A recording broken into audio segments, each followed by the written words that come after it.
Hey everyone, it's Alex Patel, and I've decided to bring back my political podcast. Hopefully, this time it stays for good. I know I haven't done one in a very long time. Sort of been busy with other things, but I decided, with the election that just happened in the United States, as well as some of the elections that have occurred in the world, it's time for me to become more politically active and sort of share my thoughts on the state of things. So, this podcast is going to be about electoral reform, and there's going to be basically three topics that I cover. The first, we're going to talk about the Electoral College and why I think we should switch to a popular vote system. The second topic is going to be on election day reforms, that is, how can we change the election calendar to maximize voter participation and fairness. And the third is electoral reform itself. So how do we how do we create better mechanisms to vote and look at some alternative systems that some other countries use or that have been proposed that go beyond the traditional winner takes all system, vote for one candidate that we have currently in the United States and in some other countries. So that being said, let's get started with the first topic about the Electoral College. Now, for those who don't know, let me give a brief summary of what the Electoral College is and how it's used to elect presidents in the United States. So, in the United States, each state gets a certain amount of electoral votes based on its population. So, California, for instance, has the most electoral votes with 55 electoral votes because it's the largest state. Florida, another big state but not as big as California, has 29 votes. There might be smaller states that go as little as 3 electoral votes. So the electoral votes are very much dependent on the population of each state. So it leads to a conflict where you can have a situation where someone wins the overall popular vote, i.e., they get more votes than anyone else, but they could lose the electoral vote. And this usually happens when candidates win by big margins in certain states. Because say for instance, let's look at this 2016 election. Hillary won by huge margins, over 20 points in California, and a kind of a roughly similar margin in New York. And that's millions of votes. But the thing is, just because Hillary got millions of more votes in those states, at max she still gets 55 electoral college votes in California. And the important thing to note about the electoral college is that it's a winner-take-all system. So what happens is Democrats choose 55, or like say in California, choose 55 loyal party members that they know are going to vote democratically, and Republicans do the same with Republicans who are loyal. And the thing is, it's a winner-take-all system. So you could have a 51-49 popular vote in the state. So say Ohio. It did not occur in this election. This is just a hypothetical. Like say you have Ohio go 51% Republican, 49% Democratic. All of Ohio's electoral college votes go to the Republican Party, even though the popular vote in the state of Ohio in this example was 51-49. So it's a winner-take-all system. And what this means is if you can win a lot of swing states by like close margins, that can outweigh the other candidate winning bigger states with huge margins, because just even if you win by over 20 points, like I said, you only get that number of electoral votes. So the most a candidate will ever get in California is 55. They cannot ever get more than that, no matter what their margin is. So what this ends up leading to is a situation where it's happened twice in the last 5 elections, though historically it's only happened about roughly 10% of the time, is where the winner of the popular vote is different than the winner of the electoral college vote. And that's very much why Donald Trump in the 2016 election won, is because he won swing states and some of the unexpected states like Pennsylvania, Wisconsin, and Michigan, whereas Hillary had these big leads in places like Illinois, New York, or California, but that didn't matter because at the end of the day, Trump ended up accruing more electoral votes. So, in my personal opinion, we should abolish the Electoral College. The Electoral College is more based on land than people, and at the end of the day, it's people that are voting in elections. And ultimately, I think it's a more fair system because one person, one vote. But also, one of the arguments against the electoral, or one of the arguments in favor of the Electoral College, is that it allows smaller states to be heard, and that you don't want these big states dominating the system. So I have several refutations. First of all, let's just do some simple mathematics. If you add up the electoral votes of the 4 largest states, and those 4 largest states are California, Texas, Florida, and New York, If you add up all of their electoral votes, it's 151. The total amount of electoral votes in the entire system is 538. So you take 151, which is the electoral votes of the four largest states, divide that by 538, and you get about 30%. You get, the actual number is about 28%, but let's say approximately 30%. So approximately, roughly one third of the electoral votes are in these four states. You do the same thing with the populations of each state, and the number is slightly larger, 33%, but as you can see, the difference between 28 and 33 is marginal. It's about 5 percentage points. But what you see is basically, regardless of whether you use the electoral college system or the popular vote system, large states are still going to have large power. But the thing is, if a lot of people are living in the city, that means a lot of people are living in the city, and there's no reason their voices shouldn't be heard. And people will still need a campaign in swing states, because in any sort of popular vote system, all votes matter. And here's the thing that I think outweighs any other argument. The one thing about the Electoral College is your vote really could not matter.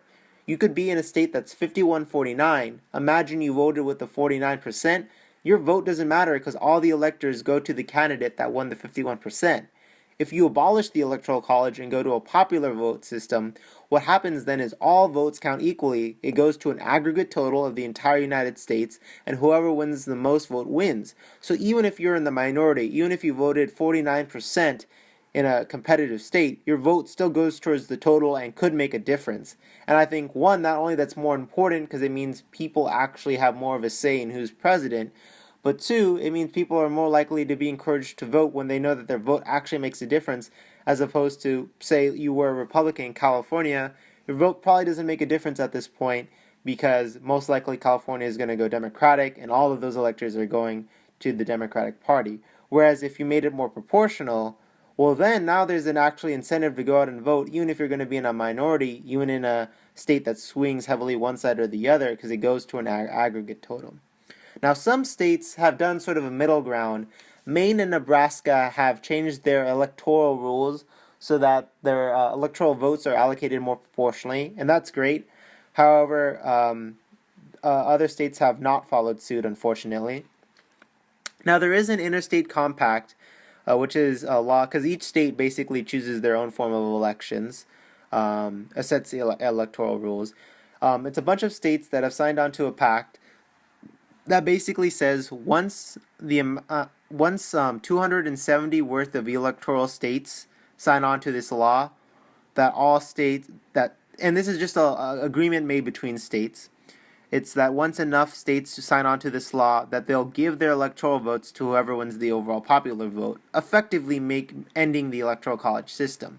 So currently California, New York, DC, I believe Maryland have signed on to this compact, interstate compact. I might post a link about this below. But what's happening is you have about 160 electoral votes currently in the system. And once they reach 270 electoral votes, i.e. a majority of electoral votes, that's when the law goes into effect. So we're actually pretty close, if you think about it, about 100 votes away from ending the electoral college system. The problem is the states that have the states that are now necessary to get to that 270 threshold for the law to get into effect are the states that most benefit from the electoral college system, and therefore it's going to be a really uphill battle. But it's still something that we can push for if you live in a state that hasn't joined the compact yet, to become part of that, so your voice can really be heard. And the thing is, a lot of people want to do this. If you ask most Americans, they definitely would be in favor of a popular vote, definitely more so than would not. And I think it's going to be the way to go in the future. So with that being said, those are my thoughts on the Electoral College and why it needs to be abolished. And let's talk about some other electoral reforms now.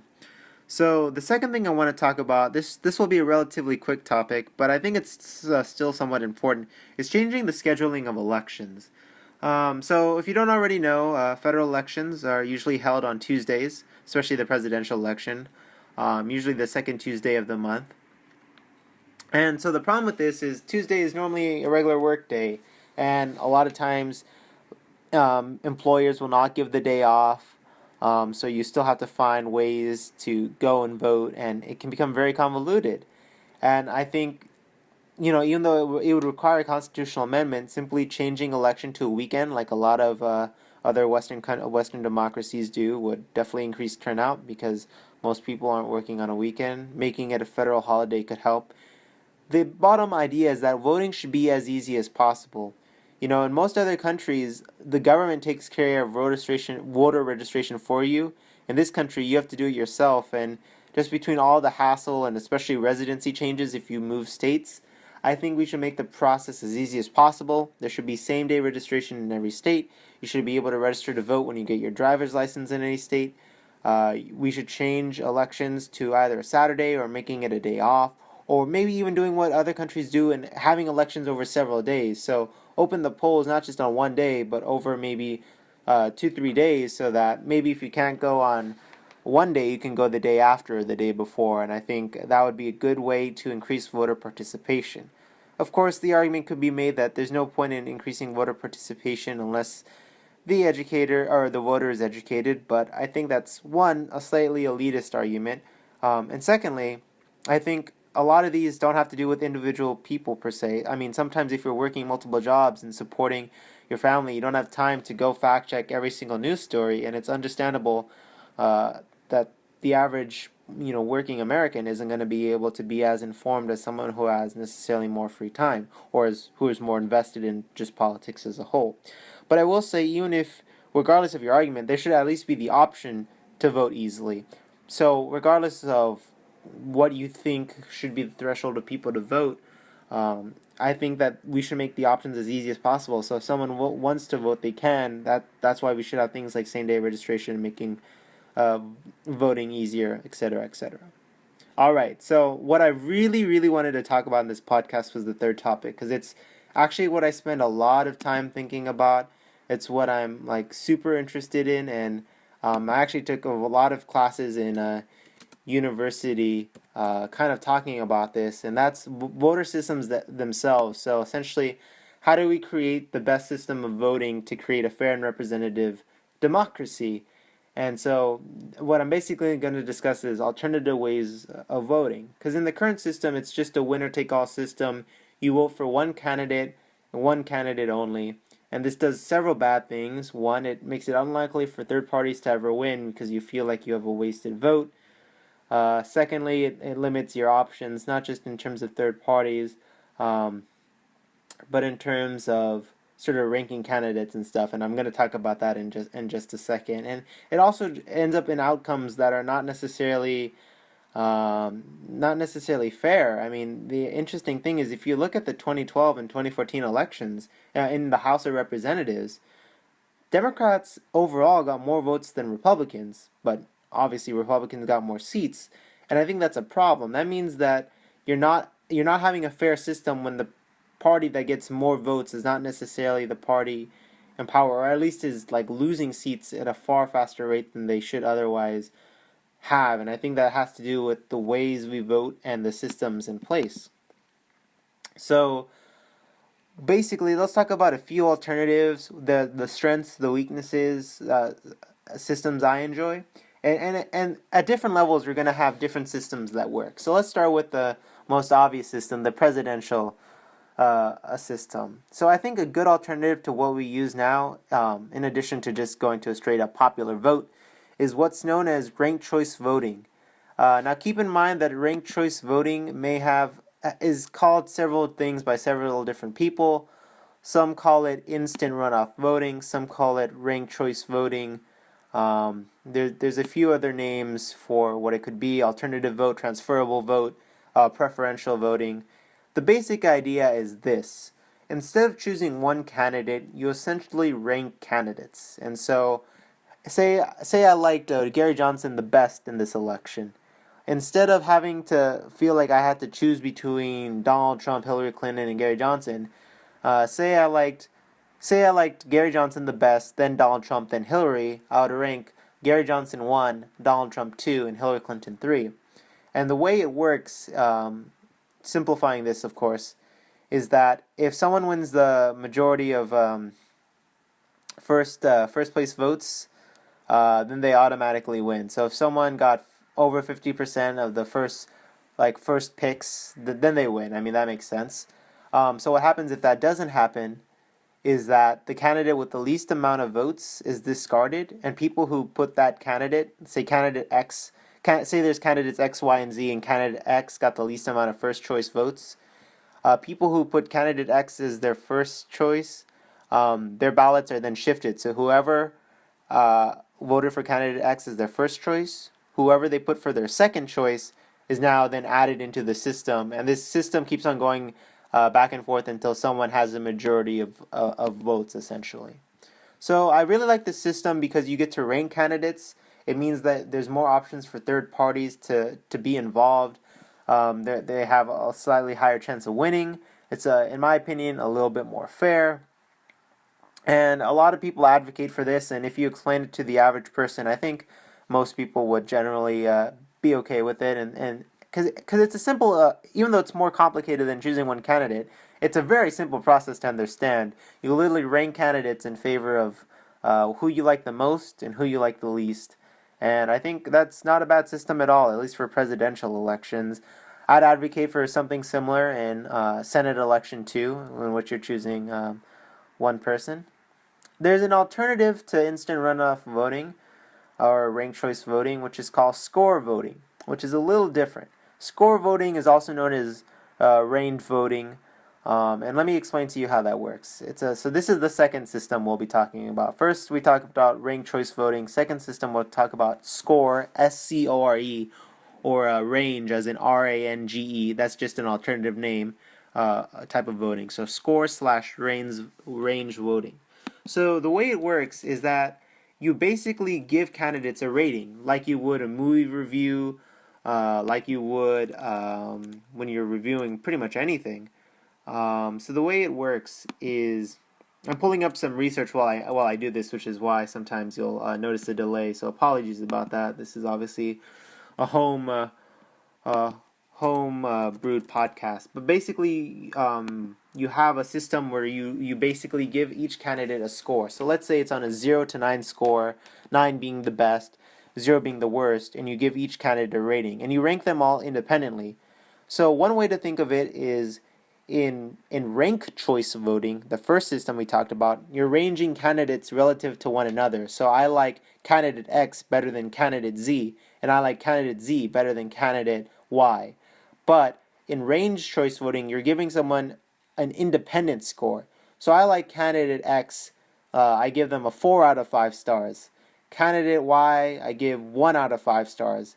Candidate Z, I give 3 out of 5 stars. And obviously, you can kind of choose what your range will be.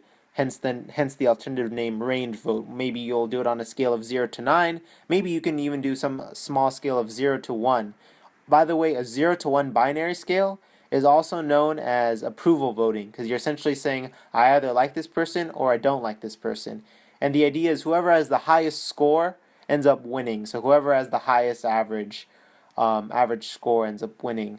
The interesting thing about range voting is that there, in political science, and I don't want to get bogged down in the technicalities too much, there's something called the Arrow's impossibility theorem. Basically, there was a guy named Kenneth Arrow, and what he showed is that basically any sort of voting system, you're going to have some sort of inefficiency. Either you're going to break some sort of rule that makes it so it's not representative. I mean, that's like the general gist of it without going too far into what all of Kenneth's theorems are. The interesting thing is, conceptually, range voting is one of the few systems that actually can avoid all these impossibilities. That means that it's one of the few systems when you score candidates that you get the most fair and representative outcome conceptually. Now, I will say one of the drawbacks of range voting is technically there is a way you can mess with the process.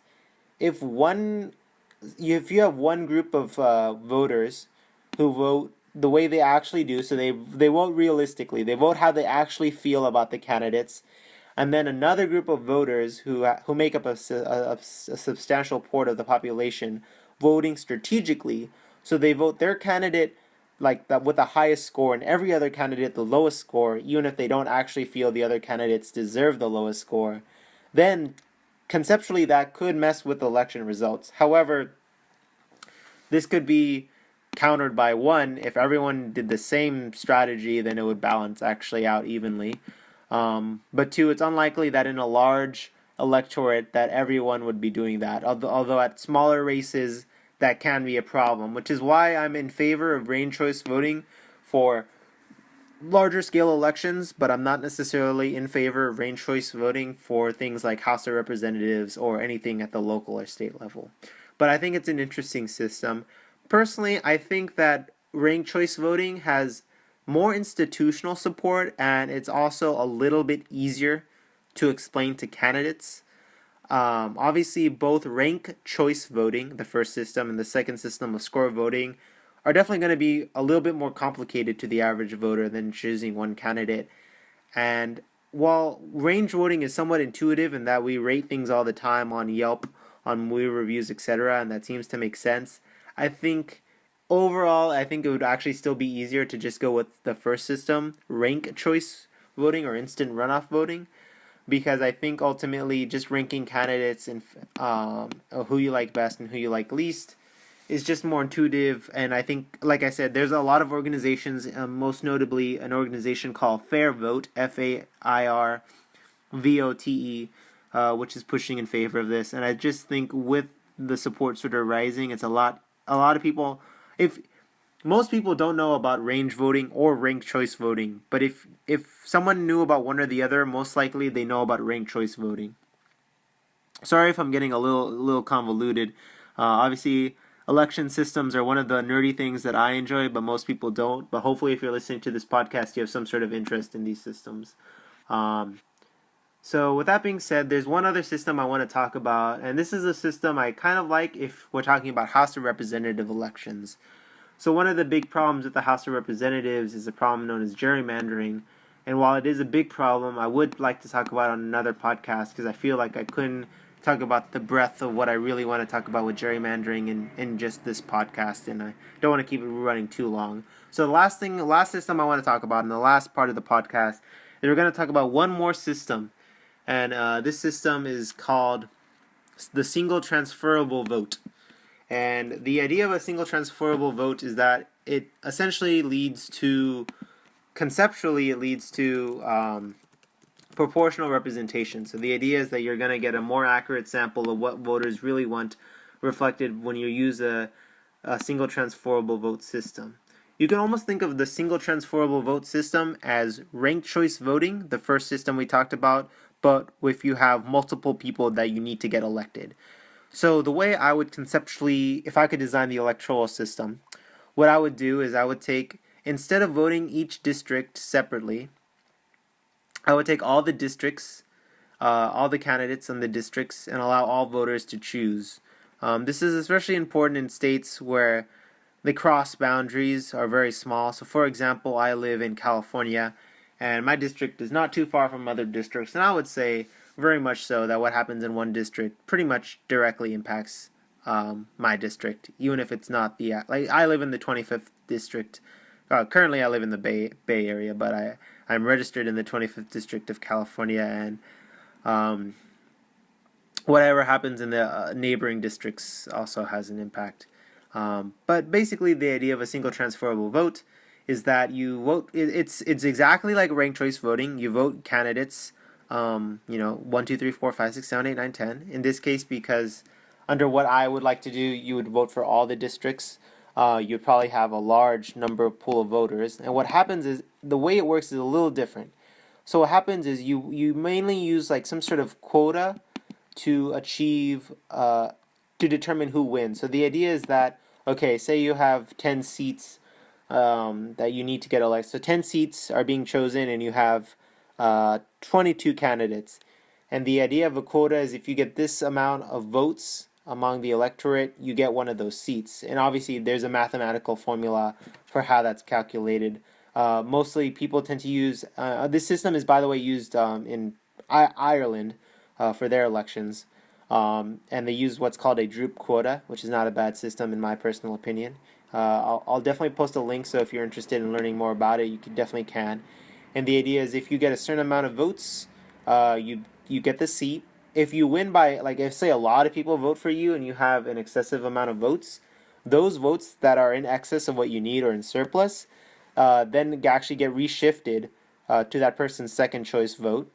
And again, until someone reaches the quota, the system keeps on going. The person with the least amount of votes, if no one has reached the quota in a round, someone with the least amount of votes is dropped out, and then that person, whoever voted for that person as their first choice, their second choice votes then get recounted, so on and so forth. So you'll notice very similar language to the ranked choice voting, the first system, because very much it is a very similar system. And for the most part, I think it leads to a more proportional result. The only other way you could achieve some sort of proportional representation system that I can think of is direct PR voting, which is done in a lot of EU parliamentary systems, which is instead of voting for individual people, you vote for a party, and that party gets X amount of seats. So, say the X party got 30 amount of seats, they get, or 30 amount of the vote, they get 30 amount of seats. The Y party gets 20 amount of the vote, they get 20 amount of seats. And usually there's some sort of minimum quota, so you have to reach usually at least 5%. In some, I mean, obviously that number varies, but you have to have like 5% at least of the vote to get at least one seat. The problem with this is a lot of people like to choose individual candidates in the US, and I just think culturally it'll be a hard time if you're just voting for the Republican or Democratic Party as opposed to individual candidates.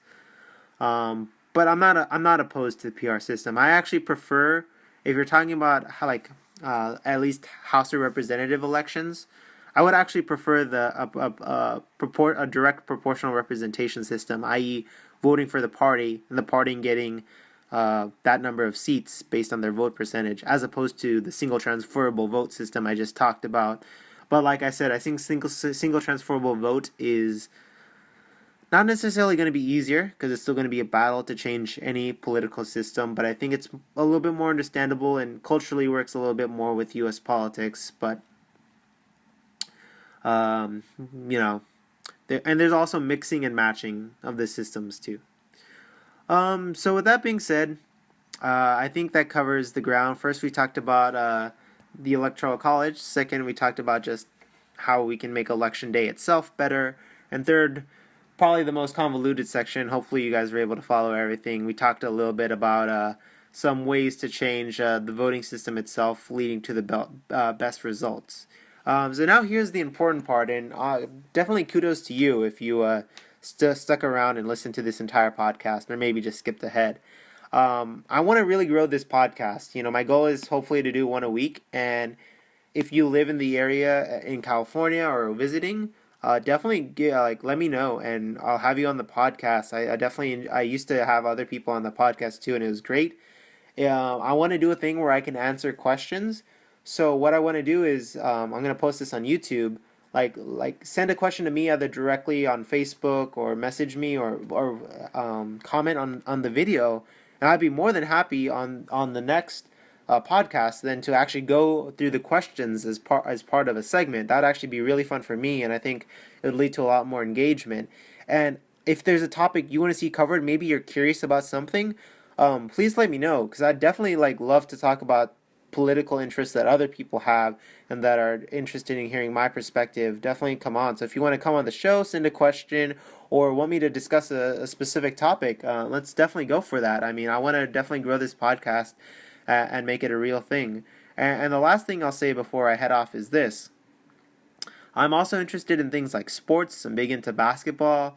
I'm interested in video games and comic books, and I don't mind if we do have a few editions of the podcast where instead of talking about politics, we talk about something else for a bit, or maybe we mix politics and sports or something else like that. That'd be really fun. So maybe you want to come on the podcast and talk about something completely different than politics. Completely okay with me. So that being said, very much thank you for listening. I really appreciate the support, even if it's like 2 people listening at most. But I have fun doing this. I get to talk about things I like, and I'm very grateful to be doing this, and thanks for listening. I appreciate, like I said again, appreciate all your support. Definitely contact me if you want to become involved in the podcast, any way, shape, or form. That being said, have a fantastic day,